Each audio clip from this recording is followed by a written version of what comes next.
Buenas noches y bienvenidos a Un Minuto con Culpaper.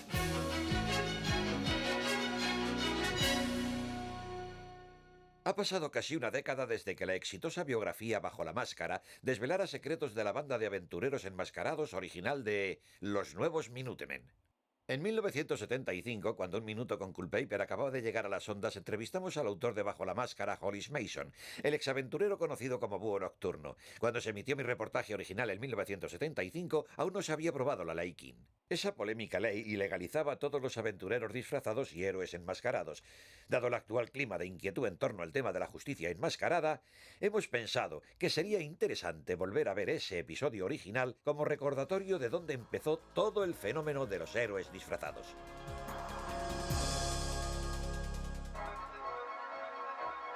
Esta noche hablaremos con Hollis Mason sobre su autobiografía Bajo la Máscara. Las memorias de Hollis desvelan algunos de los secretos de los aventureros enmascarados, así que me reuní con Hollis en uno de sus establecimientos favoritos de Nueva York, la cafetería Ganga. Llegar a Nueva York con 12 años fue algo realmente fantástico para mí en muchos aspectos. Mi padre consiguió trabajo en el taller Vernons, junto a la Séptima Avenida. Ahora se llama Masons, ¿verdad? Se llama Mason, sí. Es el mismo sitio. Pero usted no siguió los pasos de su padre, escogió otro camino. Pues sí, a los 23 años entré en la policía de Nueva York. Y creo que eso tuvo mucho que ver con mi abuelo y con los valores que me inculcó, porque los primeros 12 años de mi vida pasé mucho tiempo con mi abuelo. Y siempre se empeñaba en recalcarme que la gente del campo era moralmente más sana que la gente de la ciudad. Por su forma de vida, sí que eran competitivos en ciertos aspectos, pero también se ayudaban unos a otros. Fue una especie de valor moral que se me quedó grabado, y cuando llegué a la ciudad vi cosas que realmente me llenaron de asco. Algo que me costó trabajo olvidar, y la verdad es que hay algunas cosas que todavía no puedo olvidar.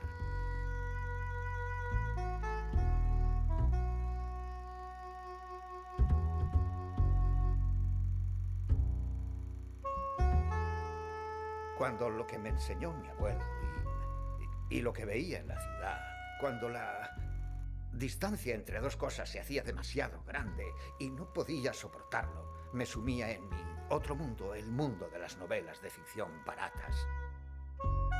Describían un mundo de valores absolutos, en el que lo bueno y verdadero nunca se ponía en duda, y el mal estaba, bueno, recibía el castigo que se merecía. ¿Así es como ha vivido su vida? Eso es lo que he intentado hacer. Sí.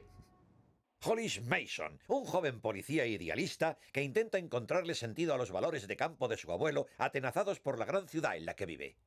Al poco tiempo, el cuerpo de policía y su estilo de justicia no basta para el joven Mason. Fan desde pequeño de la ficción barata y los héroes de cómic, Mason hizo algo que solo era una fantasía para los demás. Se fabricó un disfraz y se lanzó a la noche como un justiciero, impartiendo justicia a su propia manera. ¿Qué provocó aquel cambio en la conducta de Mason? Si lo piensas, tiene gracia. He oído un montón de bromas y de rumores y de insinuaciones, pero lo que de verdad cuenta para mí es que me disfracé de búho y luché contra el crimen porque me divertía y porque era lo correcto y porque disfrutaba como un enano. Supongo que todo esto empezó a cobrar forma en 1938. En mi ronda había un montón de críos leyendo aquella primera edición de Action Comics y me sentía tan atraído que no pude evitarlo, y le pedí a uno de los chicos que me dejara echarle un vistazo. Y aquel primer número de Superman, ¡wow!, me dejó sin habla. Superman fue su mayor influencia y también lo fue para un montón de niños, pero usted fue un paso más allá. Bueno, todo cambió cuando abrí el periódico un día y vi que esos personajes habían escapado de su mundo de cómic y ahora estaban en el mundo real, en blanco y negro, de los titulares. Un intento de atraco fue abortado por una figura que supuestamente había caído al callejón desde arriba con algo que le tapaba la cara. Procedió a desarmar a los 3 agresores y les dio una paliza de tal severidad que los 3 tuvieron que ser hospitalizados. Los periódicos empezaron a llamarle Justicia Encapuchada, ya que él fue el primer justiciero enmascarado. Cuando me enteré de aquella historia, yo tomé la decisión al instante de que iba a ser el segundo. Tenemos que hacer una pausa para la publicidad, pero a la vuelta habrá más del reportaje de 1975 sobre aventureros enmascarados.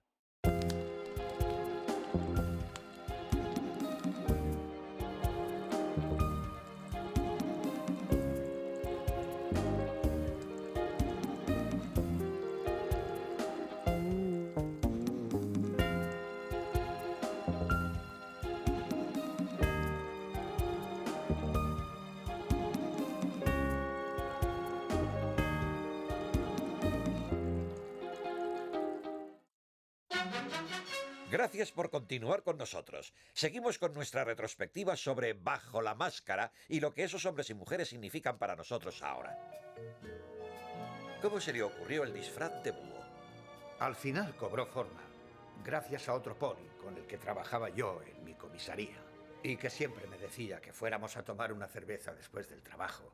Y yo siempre le decía que no, porque quería entrenar por la noche y prepararme para mi otra carrera. Entonces empezó a llamarme Búho Nocturno. Ya sabe, en plan sarcástico. Y a mí me encantó. Pensé, ya está, Búho Nocturno. ¿Y de ahí salió el nombre? Sí, de ahí salió el nombre. Una vez que tuve el nombre, pude empezar a pensar en el disfraz. ¿Debía llevar capa o ir sin capa? ¿Debía ponerme máscara o ir sin máscara? Al final lo reduje todo a lo más básico. Necesitaba un disfraz con el que pudiera moverme. Tenía que protegerme el cuerpo y también la cabeza. Y, por supuesto, tenía que proteger mi identidad. Así que lo hice con una túnica que iba cubierta de cuero y una malla. Una especie de redecilla de acero. Y tenía una capucha que era de cuero y también de redecilla de acero. Y luego unos pantalones cortos que iban cubiertos con la misma malla. Así que llevaba el pelo tapado y solo necesitaba una pequeña máscara. Sí, así lo hice. Esta es la máscara. Pegué esta máscara con cola de maquillaje, que es lo que usan los actores para ponerse bigote y barba. Pero resultó que había varios aventureros enmascarados en aquella época. Sí, como un mes después de mi debut, todos los titulares hablaban de una mujer muy joven llamada Silueta. Había destapado el negocio de un editor corrupto que traficaba con pornografía infantil y le dio una paliza brutal. A él y a sus 2 cámaras. Sí, menuda historia. A partir de ahí todo fue muy rápido.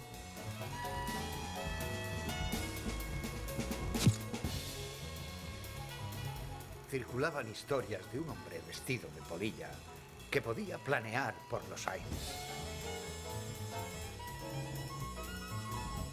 Y luego estaba la historia de un hombre con un mono amarillo que era especialmente brutal y salvaje. A los 12 meses de la teatral aparición de Justicia Encapuchada, había al menos otros 7 justicieros disfrazados. Estaba Sally Júpiter, que adoptó el nombre de Espectro de Seda. Estaban Dollar Bill, el hombre polilla, Silueta, el comediante y, por supuesto, yo. Casi todo lo que me contaba Mason ya salía en su libro, así que acudí a algunas de las otras figuras de su mundo para averiguar más. Usaba su sexualidad para luchar contra el crimen y su lucha contra el crimen para labrarse una carrera en la gran pantalla. Ahora, su hija sigue sus pasos, mientras que la vida, al parecer, ha dejado de lado a Sally Júpiter. Fuimos a verla a su casa para la siguiente entrevista en 1975. ¿Por qué el nombre de Espectro de Seda? ¿Sabe? Tiene gracia. Mucha gente lanzó hipótesis sobre el por qué se me había ocurrido eso, pero la verdad es que quería algo misterioso, algo que sonara bien, ¿sabe? Y pensé que debía ser alguien que pudiera escurrirse entre las manos. Las medias de seda eran muy caras en aquella época y supongo que me sonaba bien, es todo lo que puedo decir. ¿Cuáles fueron sus motivos para convertirse en una aventurera enmascarada? Vi a Justicia Encapuchada y creo que la idea fue hacer algo fuera de lo normal. Nunca me sentí muy normal y creo que convertirme en Espectro de Seda me hizo sentirme mucho más a gusto. Espectro de Seda suele aparecer en imágenes bastante atrevidas en pósters y en cómics. ¿Cómo lleva esas, cómo las llamo yo, imágenes visualmente degradantes? Oh, a mí nunca me han molestado esas cosas. Es decir, siempre hablan de mí como si fuera un sex symbol. Pero reconozco que prefiero ser un símbolo de eso que símbolo de otras cosas que tienen símbolos. Usted ya me entiende. Jimmy Fantucci, un mafioso muy conocido, seguro que ha oído hablar de él. Llegó a entregarse a la policía porque era incapaz de dispararme. Bueno, como le digo, nunca me he avergonzado de mi aspecto y, de hecho, en este caso me era útil. Bueno, los aventureros enmascarados, o como quiera llamarlo, se basan en el comercio. Conviene recordar que este país se fundó con el espectáculo. Y cuando fui manager de Sally, Espectro de Seda, utilizamos su estatus de heroína enmascarada para hacer negocios lucrativos de todo tipo. Películas, imágenes cedidas para pósters, cómics, de todo. Era una estrategia de negocio que las grandes empresas adoptaron casi de inmediato. Dollar Bill era un deportista universitario estrella de Kansas que fue contratado por unos grandes almacenes cuando comprendieron que tener a su propio superhéroe era un interesante mecanismo de publicidad. Pero me gusta pensar que Sally y yo fuimos pioneros en ese concepto. Cuando intentas dejar huella en el mundo, en cualquier cosa, necesitas ayuda. Necesitas a alguien que pueda ser como el elemento de cohesión para llamar la atención del público. Y él hizo eso muy bien, creo que probablemente a costa de los intereses particulares de muchos. No creo que se puedan emitir juicios de valor sobre si los héroes disfrazados son buenos o malos para la sociedad. Eso es como preguntar si la televisión es buena o mala. La respuesta es ambas cosas. En realidad solo fue cuando nos juntamos, cuando empezaron los problemas. Los Minutemen, sí. Qué gran idea. Ojalá pudiera apuntarme el mérito, pero mi conciencia me lo impide. Todo empezó cuando un día recibí una carta para Sally del capitán Metrópolis. Decía que quería montar una reunión para comentar la idea de formar un grupo de aventureros enmascarados. Al principio pensé que estaba usando esa idea para poder acostarse con ella, pero investigué un poco y averigüé que mis preocupaciones eran infundadas. Usted ya me entiende. Lawrence fabricó los Minutemen. De no ser por él y su don para la publicidad, bueno, alguien de su profesión probablemente comprenda que si hacemos esta entrevista y nadie la ve, entonces no importa nada. Comprendí que sin algún que otro montaje para revitalizar el decaimiento del interés público, la moda de los héroes disfrazados acabaría desapareciendo, incluso los que vistieran como Sally. Así que tras pensarlo detenidamente, sugerí que publicaran un anuncio en la Gazette pidiendo que más hombres misteriosos salieran a la luz. Y así fue como los Minutemen cobraron vida. Cuando conoció al comediante, Búho Nocturno, Silueta y los demás, ¿qué pensó usted? ¿Se sintió intimidada? ¿Tuvo una sensación de alivio? Fue una época increíblemente emocionante, la verdad. Creo que todos nos sentíamos como si fuéramos parte de una familia, que habíamos encontrado una especie de sitio donde notábamos que se nos valoraba. Y todos aportaron algo distinto a los Minutemen, pero de alguna forma cuando estábamos juntos había un hermanamiento que nos hacía creer a todos en lo que hacíamos. Bien, si digo alivio es porque mucha gente de aquella época pensaba que eran ustedes unos individuos bastante raros y anormales que iban por ahí con disfraces infantiles. Solo éramos personas y cada uno tenía una política absolutamente distinta. Algunos lo hacíamos por la fama, otros por el poder, otros posiblemente para esconderse del resto del mundo, pero al final nuestra política no se entrometía demasiado en lo que queríamos hacer, que era el bien. Hacíamos demasiadas cosas buenas en nuestras comunidades para que nos ignorasen sin más. Todos intentábamos con nuestro esfuerzo personal hacer del país un sitio mejor y más seguro para vivir. Está claro que Hollis Mason es un hombre que no se disculpa por la vida que ha llevado ni las decisiones que ha tomado. Pero ¿es su propio código moral justificación suficiente para calzarse una máscara y repartir justicia como un justiciero? He salido a la calle a preguntar para hacerme una idea de lo que ustedes, el pueblo, opinan de los héroes enmascarados.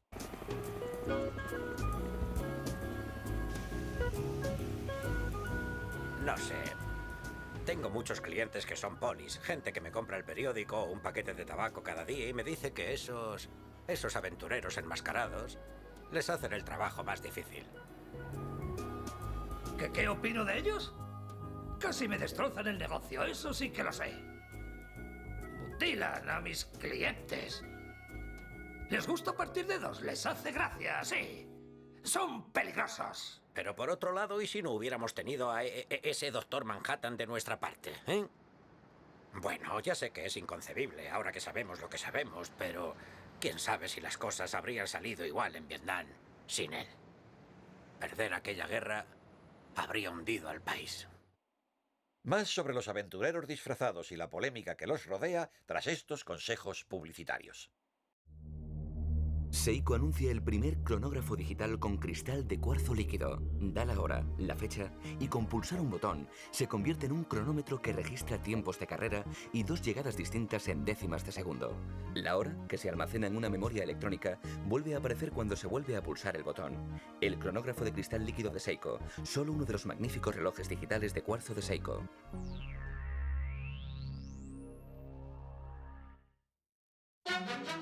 Bienvenidos otra vez y gracias por estar ahí. En el clima actual, la relevancia de los aventureros enmascarados, los vigilantes, están más cuestionados que nunca. Vamos a continuar con nuestro repaso al programa en el que comentamos bajo la máscara las memorias del primer héroe enmascarado, Búho Nocturno, o sea, Hollis Mason.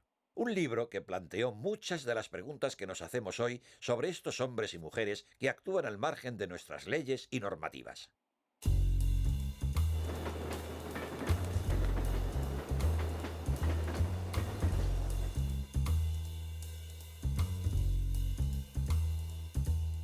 Sin duda hay muchos héroes disfrazados cuyo estudio sería fascinante. Hablé con el psiquiatra William Long para contar con una opinión profesional. Es una pregunta muy interesante. Principalmente, en la cárcel trabajo con criminales, así que mi percepción es ligeramente sesgada. Creo que sin duda hay héroes enmascarados y superhumanos como el Doctor Manhattan que solo quieren hacer el bien. Pero creo que hay otros que no son más que criminales que utilizan esto como excusa para justificar sus tendencias violentas. Los únicos héroes enmascarados que suponen una amenaza real son los relativamente pocos que rayan en la psicopatía y que creen realmente que están haciendo el bien. Tras esa máscara, son iguales que usted o yo, con esperanzas, deseos, miedos, amor. Espero que algún día pueda psicoanalizar a uno de esos héroes enmascarados. Eso sería impresionante. Ahora parece una era del pasado, aquellos emocionantes días de los años 40. El pueblo estaba ansioso de distracciones, con hambre de un buen drama. ¿Qué mejor que un grupo de superhéroes autoproclamados para representar una exagerada función callejera de la lucha contra el crimen? Y en un mundo poblado por supervillanos, ¿por qué no? Estaba el infame Moloch el Místico, que utilizaba la tramposa novedad de sus trucos de magia como tapadera de su propia oleada de terror. Más tarde, como no, llegaron los supervillanos modernos como el Gran Jefe, el diminuto maestro del crimen que ahora cumple cadena perpetua en la cárcel municipal.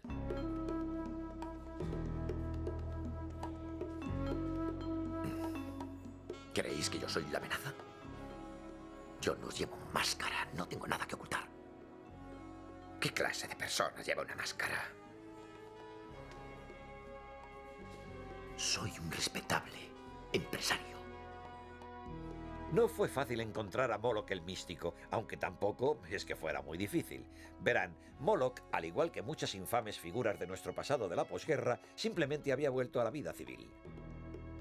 En aquella época yo era joven, era un rebelde. Como esas bandas que se ven por ahí, los pelo pincho.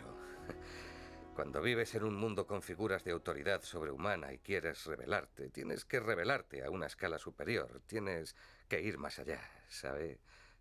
Así que, si te crías en un mundo con superhéroes y quieres rebelarte, tienes que convertirte en un supervillano.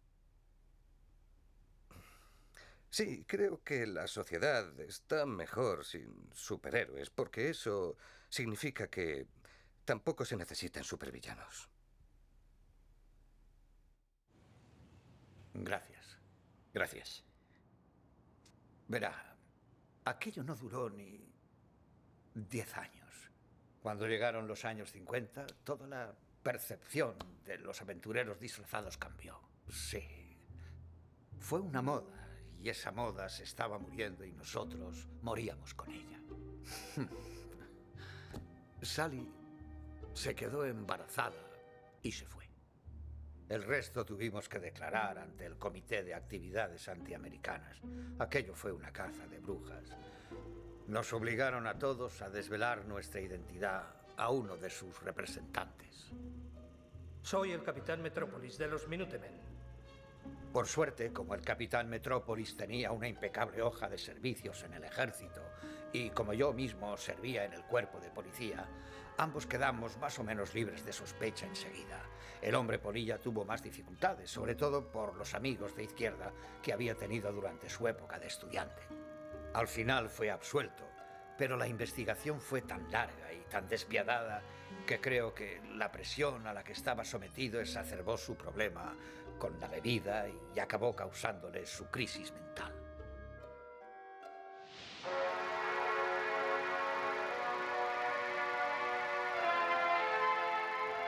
Justicia encapuchada se negó a declarar, alegando que no estaba preparado para desvelar su verdadera identidad a nadie. Y cuando le presionaron, desapareció. Y le respeto mucho por eso. Él fue la razón por la que me convertí en el búho nocturno. Y todavía hoy sigo sin saber quién estaba detrás de esa máscara. Increíble, ¿no? Tengo entendido que quiso dejar los Minutemen porque se quedó embarazada, pero ¿fue esa la única razón o hubo alguna otra para retirarse de los Minutemen? Sabe, a veces hay que pasar página. Creo que me habría quedado más tiempo de no haberme quedado embarazada, pero así fue. La vida te lanza esas pequeñas señales de cuándo coger la puerta y marcharte, y así me lo pareció a mí. En su biografía, Hollis sostiene que usted fue sexualmente agredida por el comediante, pero usted nunca ha dicho nada al respecto. Bueno, porque voy a cambiar una costumbre de toda la vida. No le culpo por preguntarme como periodista, pero sí, es algo sin comentarios. ¿Hasta qué punto el incidente entre Sally Júpiter y el comediante afectó a su decisión de colgar la máscara? Bueno, tuvo mucho que ver, sí. Creo que cuando te das cuenta de que algunos de tus compañeros son tan depravados y retorcidos como los criminales que persigues, sí, tuvo mucho que ver con mi retirada. Ese rumor no es verdad. Si hubiera ocurrido algo así, ¿no cree que le habría aconsejado a Sally que presentara cargos contra él? Era mi mejor cliente, la que más dinero me daba. Jamás habría permitido que algo así quedara sin castigo. No es más que sensacionalismo. Autopromoción. Hollis Mason quiere vender más libros. El comediante declinó hacer cualquier comentario. Quítame ese trasto de la cara antes de que te apague el puro en el ojo. Bajo la máscara es un libro fantástico. Es uno de mis clientes, ¿sabe? Le veo cada día. Tiene gracia esto de los superhéroes, porque hay una línea muy fina. Pero luego tienes a alguien como el búho nocturno, que me parece la quinta esencia del superhéroe, porque por fuera es un tío que se viste con un montón de cosas raras, pero por dentro es un poli. Así que es un tío que sabe distinguir el bien del mal, ¿me entiende? No le van esos rollos intelectuales. Es un gran hombre. Así que... no sé. Es difícil decir si esos héroes enmascarados son algo bueno o algo malo, ya sabe, en el análisis final. Es interesante destacar que en 1975 la gente seguía muy dividida respecto a si los llamados aventureros disfrazados eran un beneficio o un detrimento para la sociedad. Dados los sucesos acaecidos tras aquella entrevista, tal vez la retirada de Mason llegó en el momento perfecto. Escucharemos más a Hollis Mason después de esta pausa publicitaria. ¿Por qué tanta gente escoge Sunny Flash en vez de los otros limpiadores de inodoros?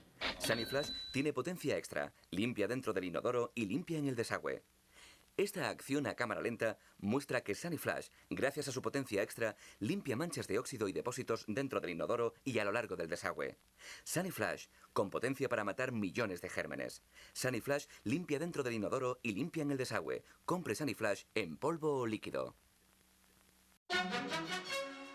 Continuamos con mi entrevista a Hollis Mason. Estamos hablando de los aventureros disfrazados. Le han llamado la octava maravilla del mundo, nuestro tesoro nacional, nuestra mayor esperanza. Pero el Doctor Manhattan también es visto como un engendro de la naturaleza y su poder es tan grande que infunde miedo no solo a nuestros enemigos, sino a nosotros mismos. Antes de ser el super ser azul que es hoy, era John Osterman, físico, hijo de un relojero, un hombre con amigos, amores y los típicos valores familiares. Uno de sus amigos, que de hecho es colega suyo y sigue trabajando con el Doctor Manhattan hoy en día, es un estimado físico por derecho propio, Wally Weaver. Fuimos a su laboratorio y mantuvimos la siguiente conversación. Yo creo que los héroes de todo tipo son algo bueno.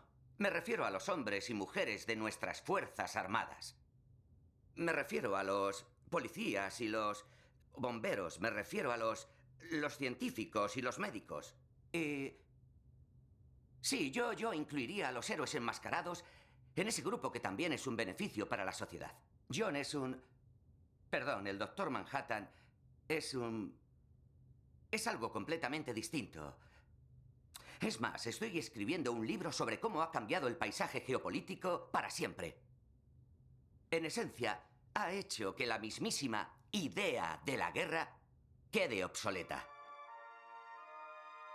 Lo primero que hubo fue una absoluta incredulidad.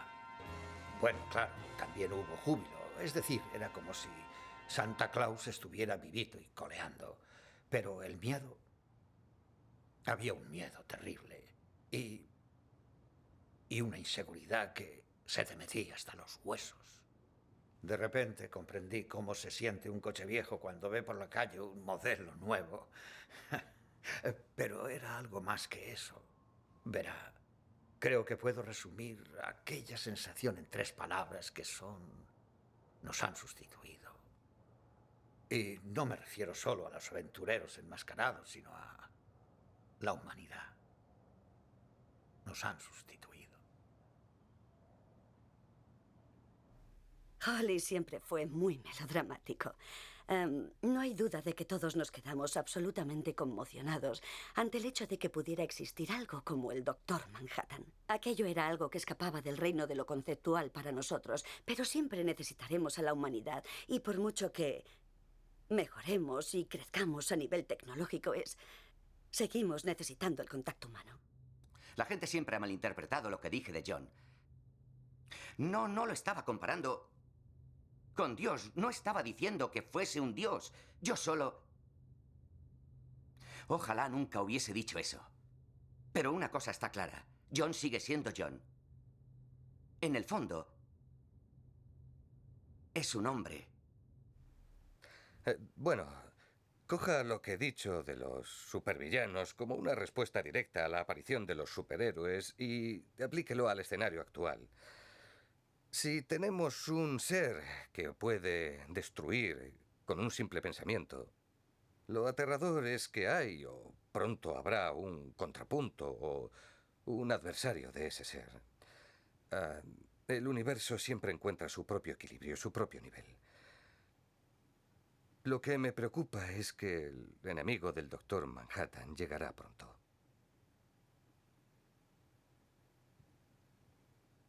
Por supuesto, algunos de estos aventureros enmascarados nunca dejaron de ejercer su inigualable profesión, y con el tiempo se llegó a un punto en el que su presencia volvió a ser bienvenida y algunos dirían que muy necesitada.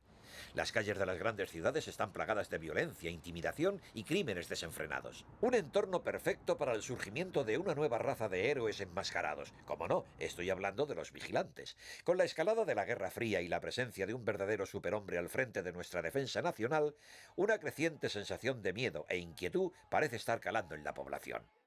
Solo que esta vez el miedo no lo infunden los criminales, sino aquellos que luchan contra el crimen. El senador King cree firmemente que ha llegado el momento de poner fin a los aventureros enmascarados. Su nueva proposición de ley sería como cortarle las alas a estos héroes disfrazados. Les obligaría a colgar la máscara y les impediría ejercer de justicieros en nuestras calles. El senador King es un oportunista indescifrable. No tiene idea de lo que dice. El verdadero problema es el departamento de policía. Si copiaran un poco lo que tienen esos héroes enmascarados, no necesitaríamos a alguien como el senador King proponiendo leyes en el Senado. ¿Qué opino del senador King? Mire, yo trabajo aquí cada día. Y cuando tengo un problema, cuando alguien viene aquí a pegarme y pido ayuda, me da igual quien venga a salvarme el pellejo. Me da igual que sea un superhéroe, me da igual que sea un poli. Siempre que venga alguien cuando yo pido ayuda. ¿Entiende? El pueblo tiene una necesidad de un héroe cotidiano. ¿Enmascarado o no? Y las personas que sepan distinguir el bien y el mal siempre serán necesarias.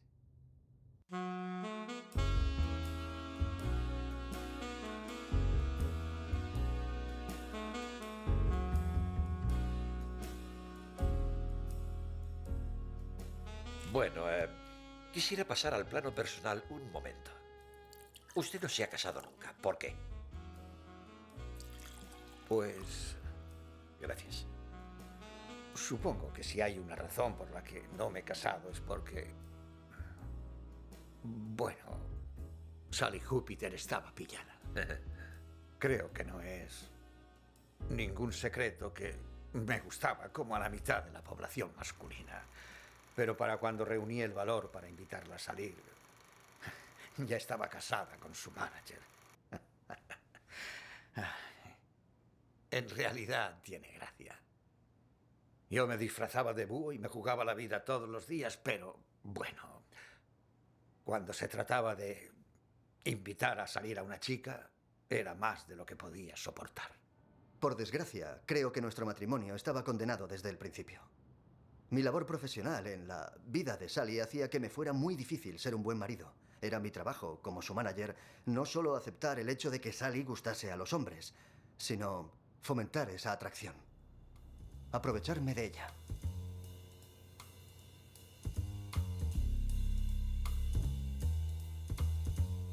Hollis fue muy importante para usted. Fue una persona muy importante en su vida, ¿no es correcto? Por supuesto. Ya. ¿Siguen en contacto hoy en día? Sí, seguimos.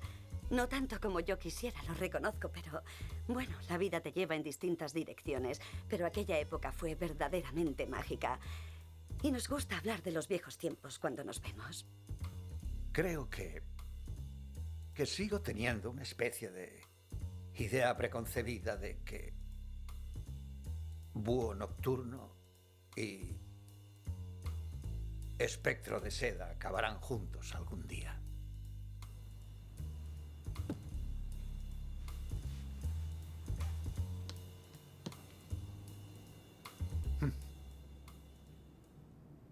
Cuando hablamos entonces con Hollis Mason, creía que el legado que él había iniciado como Búho Nocturno junto a otros miembros de la comunidad de héroes enmascarados perduraría durante muchos años. Poco podía imaginarme lo equivocado que estaba. Les hemos ofrecido una nostálgica retrospectiva sobre una curiosa época del pasado de esta nación, cuando recurríamos a exóticos héroes con trajes de dibujos animados como ejemplo moral. En el mundo posterior a la ley King en el que ahora vivimos, los héroes enmascarados son tan obsoletos e irrelevantes como las viejas carracas con las que trabaja Hollis Mason en su taller. Esperamos que este repaso a la historia de los aventureros disfrazados haya sido a la vez inspirador e informativo. Soy Larry Culpeper y esto es Un Minuto con Culpeper.